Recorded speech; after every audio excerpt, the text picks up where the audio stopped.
So yan na nga, dahil weekend na naman, ito na naman tong nanay ko ngayon, di siya mapakali, kailangan na naman niya i-rearrange yung mga halaman niya. Ang dahilan niya sa akin, pagagawa daw kasi niya yung mini garden niya sa tapat ng bahay ko. Kaya ito naman ako ngayon, nabudol na naman ako ng nanay ko. Kaya tutulungan ko siya kasi nga mabait akong anak. Papabuhat niya na naman sa akin yung mga ano niya na yan, mga paso niya na yan, di ba? Kala mo lang magang napakabigat niyan, pero dahil mabait nga ako, ito na, bubuhatin ko na nga ito para sa kanya.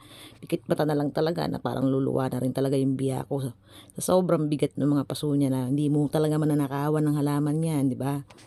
At dahil hindi nga siya mapakali, lahat ng mga paso sa baba, pinapanik niya. Ngayon naman, yung mga nasa taas, pinabababa na naman niya. Ganyan niyang nanay ko. Kaya nga itong pinakamalaking paso na dati nasa baba, di ba, pinapanik niya. Ngayon, ibababa ko na naman ulit. Sabi niya, nanghihingi daw kasi ng araw yung halaman niya. What? Sabi ng halaman mo, nagsasalita siya. Joke lang. Pero ganoon daw talaga yon. Kailangan daw kasi ng magagandang araw para daw gumanda ang kanyang mga halaman. Kasi nangangayayat na, parang kulang na sa aruga. Dahil Alisin nga dami natin. iniisip, nakita niya itong isang balde na to, gusto daw niyang paghiwalayin yung dalawang halaman sa isang Alvin, paso. Bakit ba naman kasi pinagsama mo dyan, di ba? Walang di ba katulad sa sinabi akin, naman ng bigla na ano? lang daw tumubo kasi yung papaya niya. Yung pinalakaw sana, bago niya naisipan ngayon, natatanggalin niya na. Ganyan niyang nanay ko, pasaway din kasi yan talaga minsan. Pero eto na nga, kung makikita niyo, dami na naman niya nakikita papayo sa akin. Pero sabi niya, wait, anihin mo muna yung mga talbos na yan. Bago pa maaning ni Jenny yan. Yan si Jenny. Mahilig yan mag-ano-anin ng talbos pero hindi yan marunong magdilig ng mga halaman. Char, peace tayo mami. Char-char lang. Anyway, ito na nga, nag-aani na ako ng mga talbos para mamaya meron ka na pakuluan at lagyan ng sibuyas. Meron na naman tayong masarap na sinabawang talbos, di ba?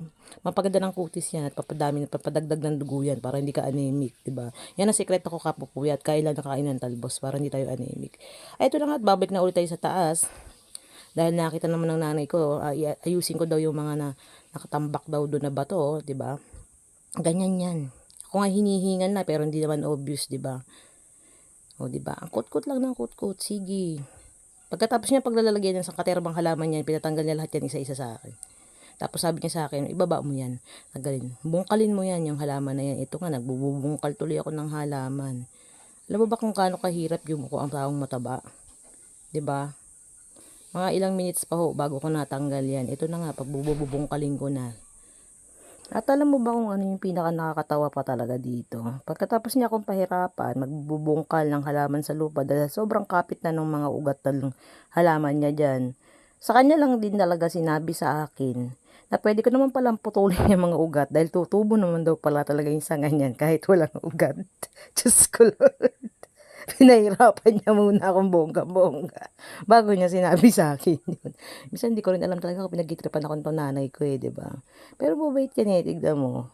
Yan ang banding namin dalawa. Kaya minsan pag kami ginagawa siya dyan, tutulog na lang din talaga ako kasi alam ko nang mangyayari pag tinulungan ko siya. O, di ba? Papaayos niya yung riprap na yan, papa. Kasi ba naman nagkandalaglagan na? O, kita nyo na. Maliwalas ulit, 'di ba? Nung nakaraan mukhang gubat na rin talaga yung harapan ng bahay na 'yan. Simple lang ang buhay lalo na kapag weekend, ito yung pinakamasarap dito, yung ito na lang nagiging banding ninyong dalawa. Yung mapahirapan ka rin talaga, hindi joke lang. Nakikita mo yung halaman doon, sabi niya sa akin, tanggalin ko din daw yung halaman doon sa may bandang gitna.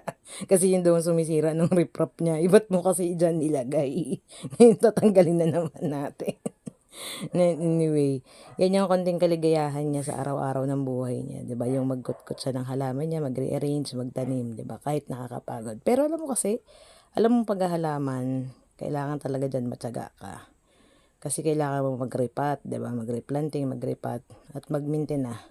Yung pagdidilig lang isang malaking trabaho na. Pero yun, dun kasi siya masaya sa buhay niya, no? Yung pagpa-planting niya. Kaya suportahan lang din natin ng nanay natin.